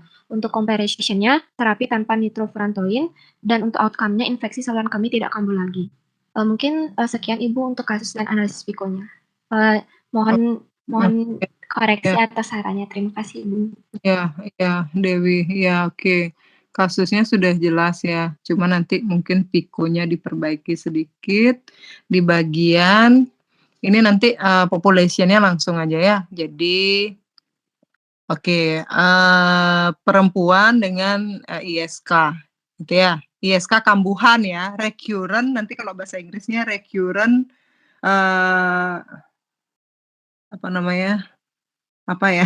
sebentar, ISK apa kok saya lupa tiba-tiba. UTI ya, urinary tract infection, recurrent gitu. Jadi nanti kata kuncinya ya. Jadi pasien perempuan dengan ISK kambuhan. Kemudian nanti, intervensinya sudah benar paracetamol, nitrofurantoin, dan COT3. Jadi comparison-nya COT3 dan paracetamol tetap diberikan deh. Halo? Bagaimana Ibu? Untuk comparison-nya paracetamol sama COT3 diberikan tetap berarti tanpa nitro aja ya? Nggih Ibu. Oh ya berarti. Saya pikir kamu perbaiki. karena 2 antibiotik Ibu. Ya, jadi intervensinya adalah kombinasi paracetamol kan pasti dikasih ya? Iya Ibu, karena pasien mengalami demam. Oke, berarti intervensinya adalah kombinasi nitrofurantoin dan COT3. Paracetamolnya dihapus, yang comparison-nya adalah COT3 saja. Berarti perbandingan nanti clinical question-nya gimana jadinya? Outcome-nya adalah ya tidak kambuh lagi. Oke, outcome-nya sudah benar. Silakan critical question-nya gimana jadinya? Apakah Ibu izin bertanya, tadi untuk comparison-nya jadinya cotrimoxazole saja ya? Iya kan benar nggak? Nggih. Ya, ini salah ya, masih salah. Intervention-nya kalau paracetamol ya, intervention-nya adalah kombinasi 2 antibiotika, boleh nitro dan COT3. Jadi yang comparison-nya adalah COT3 saja. Benar nggak gitu maksudmu? Nggih, baik. Benar Ibu. Oke, ya udah benar ya, nanti diperbaiki ya. Oke, kasusnya sudah bagus, nanti tinggal, nanti gampang nyarinya. Jadi tinggal set literaturnya adalah perbandingan terapi kombinasi nitro dan COT3 PS tunggal COT3 untuk ISK kambuhan gitu ya. Kalau di bahasa Inggrisnya combination nitrofurantoin and cotrimoxazole versus COT3 tunggal itu apa ya bahasa Inggrisnya lupa, versus COT3 in UTI recurrent female patient gitu ya, seperti itu. Oke, sudah saya rasa sudah mulai Paham ya adik-adik ya, mudah-mudahan yang belum presentasi nanti boleh diperbaiki ya, cuma nanti penilaiannya tetap yang Anda kumpul di OASE, tapi nanti, saya tambahkan nilai presentasinya yang sudah diperbaiki di sini ya. Terima kasih adik-adik, sampai ketemu, silakan dicarikan hari lain lagi ya, Korma ya, karena nanti Pak Krisna lanjut ya, jangan ditunda-tunda nanti gara-gara saya kalian nggak pas nanti ujiannya, nggih. Oke. Izin bertanya Bu, Ya. untuk tugas selanjutnya niki, dilanjutin ke EBM tapi, sampai di sini Bu, atau ada dikumpul juga tugasnya niki? Sampai EBM maksudnya? Kemarin, ngumpulnya apa aja? Kasus ya? Nggih Bu, kasus saja. Oh kasus, sebelum yang ini ya. Nanti lanjutkan untuk ngumpul pikonya dari kasus yang sudah dibuat, kan kemarin udah ngumpul kasus tuh. Silahkan langsung aja nanti, yang dikumpul adalah piko dari kasusnya ya. Tadi kasus, piko, kemudian clinical question, itu aja. Lanjutan berikutnya, ya nanti saya bukakan slot deh, nanti malam ya, nanti malam upload-nya bisa sampai besok pagi, itu besok pagi aja ya, nanti coba tak bukakan slot kalau sudah, nanti upload-nya sampai besok pagi. Ya, silahkan kalau memang kemarin baru kasus saja ya, Anda diuntungkan, berarti perbaiki dulu kerjaan Anda, di-upload lagi, ya. Oke, ya enggak apa-apa. Kita belajar ya, nggak usah strict-strict lah. Nanti di ujian aja Anda strict-nya. Oke, ada pertanyaan? Kalau enggak nanti, saya cukupkan dulu ya, berarti pertemuan berikutnya kita lanjutkan, kan masih ada yang belum diskusi, sampai diskusinya habis baru kita ujian. Ya, untuk Pak Krisna silakan jalan sesuai dengan jadwalnya. Izin bertanya Ibu. Ya, silakan. Untuk yang belum presentasi bagaimana Ibu? Apakah akan dilanjutkan presentasi yang mengenai PIKU ini? Iya, dilanjutkan. Jadi harus ada, jadi saya butuh semua nilai presentasi, jadi silahkan presentasi aja, nggih. Dicarikan waktu heeh. Cuma nanti mohon, paling nggak selesai 2 kali pertemuan lah ya. Jadi nanti presentasinya nggak boleh lama-lama. Jadi intinya adalah kasus, pikonya gimana, clinical question-nya itu aja. Saya nggak usah dikasih semuanya, ya. Jadi kita cuma latihan untuk pemahaman Anda saja bagaimana kalau misalnya ada kasus Anda menyelesaikan dengan piko, sampai sana dulu outcome-nya. Oke. Ini kalau saya hitung sih tadi,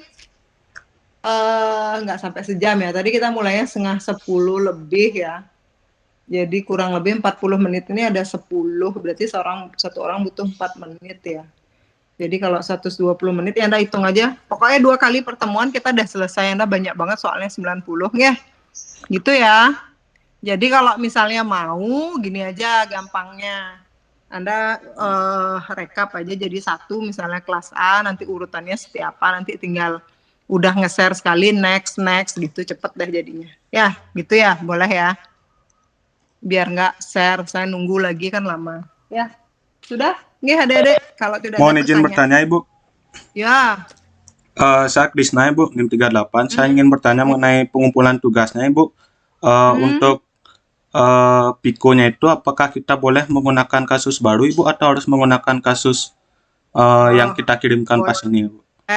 Ya, saya baik hatilah, kasus baru aja. Sekarang kan lebih paham. Tapi yang kasus kemarin dikumpul tetap saya nilai ya. Oh iya Ibu. Ya.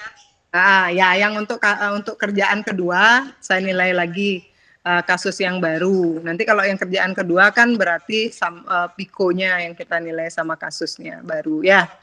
Sama clinical question. Ya. Berarti untuk tugasnya sekarang harus menggunakan kasus baru atau boleh menggunakan kasus baru ya Ibu? Tugas yang mana dulu? Tugas yang sekarang ini dikumpulkan nanti malam atau besok pagi. Karena malam boleh pakai yang baru, nggak apa-apa. Oh iya. Presentasinya pakai yang baru juga nggak apa-apa. Ya, nggak apa-apa dah. Tak kasih aja. Tapi nanti kan nilai yang sebelumnya tetap ya, kasus yang sebelumnya Anda kumpulkan beda lagi nih. Tapi nggak apa-apa, untuk perbaikan silakan dah yang baru, nggak apa-apa. Oke Bu, terima kasih Bu. Ya, terima kasih. Ada lagi pertanyaan yang lain? Ibu izin bertanya. Sudah nggih? Ibu izin bertanya. Ya. Baik Ibu, mohon maaf sebelumnya, tapi, saya masih bingung gitu, Ibu, terkait dengan, question-nya itu. Nah, untuk clinical question, apakah sama ya Ibu dengan critical question dalam EBM ini? Sekian Ibu. Clinical question dan critical question sama ya. Jadi sebenarnya critical question itu adalah intinya apa yang mau dikerjakan. Nah, kalau dia memang terkait dengan klinis, ya kita ngomongnya adalah clinical question. Ya, jadi critical kemarin itu harusnya critical question itu Anda taruh di bawah ya. Jadi sebenarnya tugasnya adalah saya rasa kemarin udah saya buat juga ya di OASE, jadi buat kasus gitu ya. Kemudian nanti baru kita selesaikan dengan PICO, baru nanti clinical question. Ya, critical question itu scope besarnya dari klinik. Nanti kalau misalnya critical question-nya itu tidak menyangkut hal-hal klinis, tetap namanya clinical question gitu ya. Paham ya? Gimana menyederhanakan? Paham ya? Iya paham Ibu, terima kasih. Ya, jadi kritikal itu poinnya apa gitu dulu ya. Jadi mungkin tadi nggak salah sih ya, cuman posisinya bisa di bawah ya. Bisa ada, bisa enggak. Jadi critical question tuh poinnya adalah kasus ini mau dibawa kemana gitu.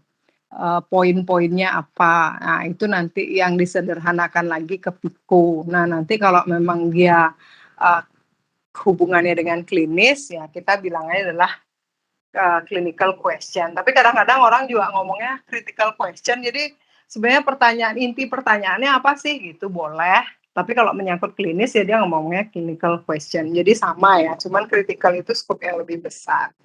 Jadi critical question tidak hanya klinis aja, bisa yang lainnya nanti social behavior, tadi yang seperti saya jelaskan gitu ya.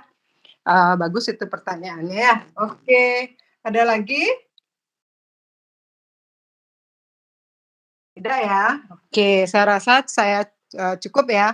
Jadi mudah-mudahan nanti kalau Anda praktek gampang ya, kalau mau nyari jawaban, jadi Anda spesifikkan dulu. Jadi saya nggak ngajar untuk assessment pasien lagi karena kita sudah masuk di farmakoterapi sudah sempat saya singgung gitu ya. Jadi batasannya tadi udah presentasi beberapa saya baca juga sudah.